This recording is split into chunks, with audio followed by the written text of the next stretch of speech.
Important current affair देखते हैं। आइए इम्पोर्टेंट करेंट अफेयर देखते हैं। आज का पहला क्वेश्चन आ रहा है कि रेसेप जो होता है तैयप, जिसे रेसेप तैयप एर्दोगन, ये किसी और का नाम नहीं है, तुर्की का ये राष्ट्रपति का नाम है।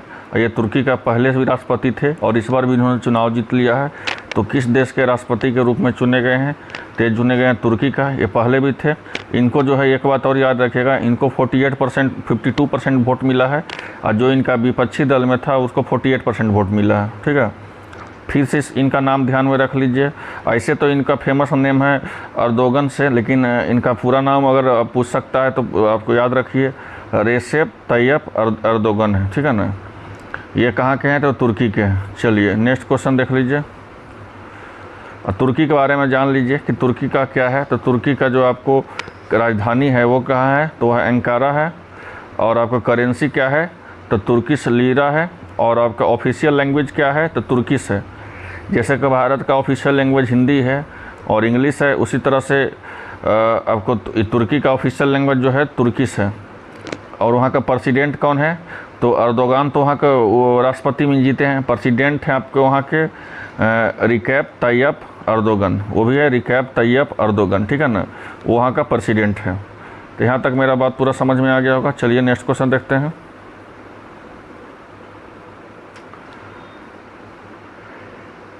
नेक्स्ट क्वेश्चन है कि कौन सा देश विशेष रूप से भारत से ऊर्जा कंपनी को आकर्षित करने की उम्मीद से 9 से 23 जून तक गैस सम्मेलन की मेज़बानी करेगा? तो ये सूरीनाम है।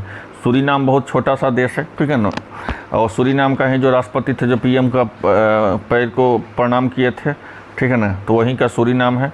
तो सूरीनाम एक छोटा सा देश है। वो क्या करने जा रहा है? तो वो है भारत में ऊर्जा कंपनियों को आकर्षित करने के लिए, अट्रैक्ट करने के लिए 19 से 23 जून तक गैस सम्मेलन की मेज़बानी करेगा। ठीक है ना। कहाँ मेज़बानी करेगा? तो ये सूरीनाम में करेगा। इस बात को याद रखिएगा, पूछ सकता है सवाल। आइए सूरीनाम के बारे में जान लेते हैं। ठीक है ना। तो ये माना जाता है कि सूरीनाम जो है कम से कम 3 से 4 बिलियन बैरल तेल भंडार है यहाँ पे। ठीक है ना। सूरीनाम एक ऐसा देश है जहाँ पे 3 से 4 बिलियन बैरल जो तेल भंडार है, जो हाल के वर्षों में खोजे गए हैं। सूरीनाम का कैपिटल जान लीजिए। तक सूरीनाम का कैपिटल जो वो कहाँ है? पारालिम्बो है। और आपका सूरीनाम का करेंसी क्या है? तो सूरीनेसी डॉलर है। ऑफिशियल लैंग्वेज क्या है? तो डच है। और आपके कॉन्टिनेंट कौन है यहाँ? तो साउथ अफ्रीका है। साउथ अफ्रीका में ही आता है सूरीनाम। ठीक है। चलिए नेक्स्ट क्वेश्चन देख लीजिए। नेक्स्ट क्वेश्चन देख लीजिए कि एडिनबर्ग विश्वविद्यालय और यूके में भारतीय वाणिज्य दूतावास के किस भाषा में पहला ओपन एक्सेस कोर्स बनाने के लिए सहयोग किया है? फिर से समझिए क्वेश्चन समझने का कोशिश कीजिए। कह रहा है क्या? एडिनबर्ग विश्वविद्यालय और यूके में भारत वाणिज्य दूतावास के किस भाषा को अपना पहला एक्सेस कोर्स बनाने का ये सहयोग किया है? तो वो किया है आपको हिंदी का। चलिए नेक्स्ट क्वेश्चन देख लीजिए कि प्रधानमंत्री नरेंद्र मोदी ने 4 जुलाई को राष्ट्राध्यक्षों और एससीओ के परिषद के साथ 22वां शिखर सम्मेलन हुआ है। ये आपको पता होगा अगर आप डेली न्यूज़पेपर से अपडेटेड हैं तो प्रधानमंत्री मोदी का जो 4 जुलाई से जो था राष्ट्राध्यक्षों में एससीओ के परिषद में 22वें शिखर सम्मेलन में अध्यक्षता करेंगे। ठीक है ना। ये कौन सा एससीओ का सदस्य नहीं है? तो तुर्कमेनिस्तान इसका सदस्य नहीं है एससीओ का। ठीक है। अब देख लीजिए एससीओ का कौन कौन मेंबर देश है वो भी देख लीजिए, पूछ सकता है। तो चाइना है, रसिया है, कजाकिस्तान है, किर्गिस्तान है, आपको पाकिस्तान है, ताजिकिस्तान है, उज्बेकिस्तान है। ये सब जो है आपको सबमिट में ये एससीओ के मेंबर हैं। ठीक है ना। और जो है इसमें और एडिशन इसमें जोड़ा गया है कौन कौन? तो ईरान को जोड़ा गया है, बेलारूस को जोड़ा गया है, मंगोलिया को जोड़ा गया है, ये लोग को जोड़ा गया है। और इसका सब थीम भी पूछ सकता है कि एससीओ का सबमिट का जो हुआ है 2023 का, उसका थीम क्या है? तो उसका थीम देखिए, याद रखिएगा, बहुत इंपॉर्टेंट होता है। टुवार्ड ए सिक्योर एससीओ, टुवार्ड ए सिक्योर एससीओ इसका थीम है। ये पूछ सकता है क्वेश्चन। अब एससीओ के बारे में जान लीजिए, आपको होगा कि एससीओ होता क्या है। तो एससीओ का मतलब होता है संघाई कोऑपरेशन ऑर्गेनाइजेशन। एससीओ ऑर्गेनाइजेशन, ये इसका होता क्या है? एससीओ का मतलब तो संघाई कॉरपोरेशन ऑर्गेनाइजेशन। ठीक है ना। संघाई कॉरपोरेशन ऑर्गेनाइजेशन यही होता है इसका एससीओ का मतलब। इसका स्थापना कब हुआ था? तो इसका स्थापना हुआ था 2001 के। शंघाई से ही आप समझ सकते हैं कि चाइना का लैंग्वेज है। तो इसका हेडक्वार्टर जो है इसका बीजिंग में है, चाइना में। इसका सेक्रेटरी जनरल कौन है? तो जांग मिंग है, जो चाइना के ही हैं। और इसका 9 मेंबर है, ठीक है ना।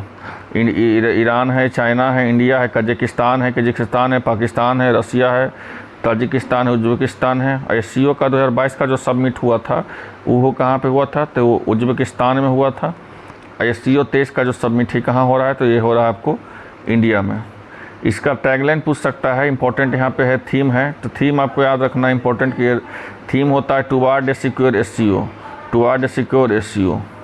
नेक्स्ट क्वेश्चन देख लीजिए कि प्रधानमंत्री नरेंद्र मोदी ने राजस्थान के किस शहर को महासंपर्क अभियान शुरू की है? प्रधानमंत्री नरेंद्र मोदी ने राजस्थान के किस शहर में महासंपर्क अभियान शुरू किया है? तो वो किया अजमेर में किया है। पूछ सकता है क्वेश्चन। महासंपर्क योजना होता क्या आपके मन में चल रहा होगा? तो महासंपर्क योजना जो है वो होता क्या है कि 31 मई से 30 जून तक होने वाली महासंपर्क के तहत केंद्र में 9 साल में पूरे होने पर देश भर में व्यापक सार्वजनिक कार्यक्रम के, मतलब 9 साल में कितना मोदी का स्कीम आया, कितना स्कीम से कितना लोगों को बेनिफिट आया, और उस बेनिफिट से कितना लोगों को फ़ायदा हुआ, कितना लोगों को प्रॉफिट हुआ, और कितना इससे लाभान्वित हुए, इसके बारे में जो है आपको 31 मई से लेकर 30 जून तक अजमेर में जो है प्रधानमंत्री का कार्यक्रम है, ठीक है ना। ये जो है जनसंपर्क अभियान करेंगे अजमेर में। तो इस बात को याद रखिएगा। अजमेर ये राजस्थान में पड़ता है, इस बात को पता होगा आप लोग को। नेक्स्ट क्वेश्चन है कि किस राज्य सरकार ने हाल ही में आज़ादी का अमृत महोत्सव के लिए तहत आईमा मतलब कि पर्यटक नीति कार्यक्रम के रूप में मंजूरी दी है? तो वो दिया है महाराष्ट्र। माँ से आप समझ सकते हैं महाराष्ट्र होता है, ठीक है। तो इसमें क्या है, इसमें क्वेश्चन को समझिए कि कर रहा है क्या कि किस सरकार राज्य सरकार ने आज़ादी का अमृत महोत्सव तो इंडिया में भी मनाया गया, लेकिन अगर यहाँ पे आप समझ सकते हैं, यहाँ पे पूछा गया कि आई मतलब होगा तो यहाँ पे माँ का उपयोग होगा, तो आप समझ लीजिएगा कि पर्यटक नीति को कार्यान्वित करने के लिए, मतलब कि उसके लिए आपको कहाँ हुआ है? तो महाराष्ट्र में हुआ है। मैंने टूरिस्ट को बढ़ावा देने के लिए बोल सकते हैं, ठीक है ना। नेक्स्ट क्वेश्चन देख लीजिए, महाराष्ट्र के बारे में जान लीजिए। तो महाराष्ट्र का जो है फाउंडेड कब हुआ था? तो 1 मई 1960 में हुआ था। इसका राजधानी कहाँ है? तो मुंबई है। इसका गवर्नर का बहुत ज़्यादा विवाद में रहते थे पहले, तो ये हैं रमेश बैस, और इसका चीफ मिनिस्टर है एकनाथ शिंदे हैं। और इसका यहाँ पे पार्क का पूछ सकता है तो नंदांगो नेशनल पार्क, नगानो नेशनल पार्क वहाँ पे, चंदौली नेशनल पार्क वहीं पे, संजय गांधी नेशनल पार्क वहीं पे है, तबोबा वहीं पे है, टडोबा नेशनल पार्क। ये सब पूछ सकता है। नेक्स्ट क्वेश्चन देख लीजिए। नेक्स्ट क्वेश्चन है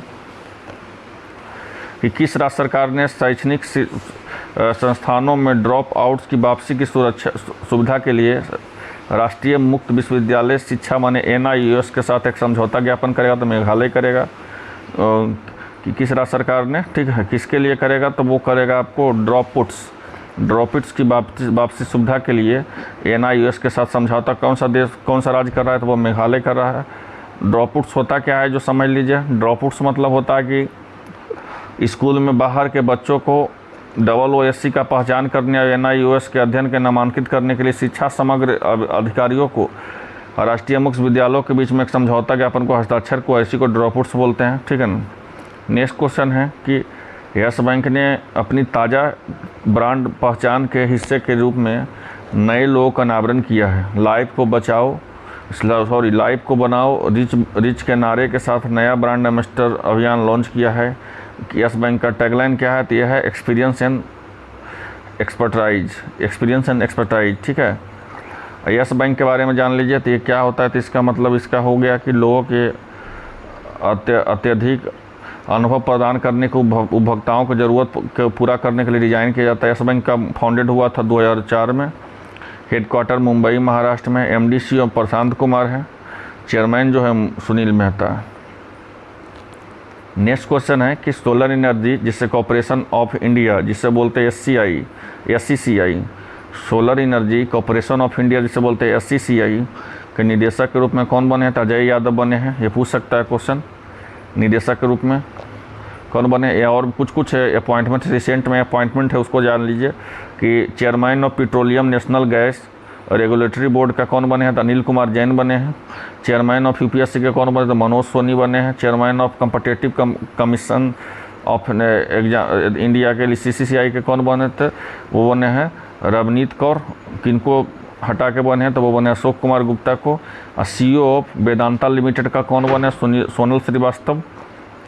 और एक नेक्स्ट क्वेश्चन है कि आपको कि director of central bureau of investigation CBI के कौन बने हैं? तो वो बने हैं प्रमोद सूद। ये कहाँ के रहने वाले? तो गुजरात के हैं, ठीक है ना। ये किनको हटाए बने हैं? तो ये सुबोध जायसवाल को हटा के बने हैं। इस चीज़ को पूछा जा सकता है। नेक्स्ट क्वेश्चन है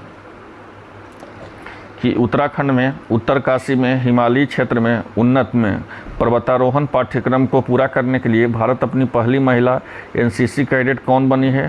तो ये बनी है, कौन बनी? शालिनी सिंह बन गई है। क्वेश्चन को समझना है। इसमें कह रहा है क्या कि उत्तराखंड में एक उत्तरकाशी के हिमालय क्षेत्र है, उसमें पर्वतारोहण के पाठ्यक्रम पूरा करने वाली भारत की पहली महिला NCC कैडेट कौन बन गई? इस महिला का प्राथमिकता ये है कि NCC कैडेट है, और NCC कैडेट के रहते के साथ साथ इन्होंने क्या किया है? तो उत्तराखंड में हिमालयी पर्वत का उन्नत पर्वतारोहण का पाठ्यक्रम पूरा किया है। तो ये पहली महिला कौन है? तो ये पहली महिला है शालिनी सिंह। ये पूछ सकता है क्वेश्चन एग्जाम में। नेक्स्ट क्वेश्चन है कि जूड बेलिंघम को सीजन जो 22-23 के उनके अविश्वसनीय अभियान के लिए बुशेल लिंगा प्लेयर ऑफ द सीजन नामित किया गया, वह किस देश के संबंधित है? तो वो है फुटबॉल के संबंधित, ठीक है ना। कह रहा है कि आप क्वेश्चन को समझिए कि कह रहा है कि जूड बेलिंघम को सीजन जो हुआ है 22 से 23 में जो सीजन हुआ उसमें अविश्वसनीय अभियान के लिए बुडेल लिंगा प्लेयर ऑफ द सीजन के नामित किया गया है। कौन से संबंधित है? फुटबॉल संबंधित है। और नेक्स्ट क्वेश्चन है, यही है वो क्वेश्चन हो गया। और यह पुरस्कार जो है, इस चीज़ को देखना है, तो यह पुरस्कार जो है मिडफील्डर के रूप में सम्मानित किया गया है। इस सीजन में BBB के खिताबी बोली के महत्वपूर्ण भूमिका निभाई है, और इनका एज जो है 19 साल का है। तो ये इंपॉर्टेंट करेंट अफेयर। मिलते हैं नेक्स्ट वीडियो में। धन्यवाद।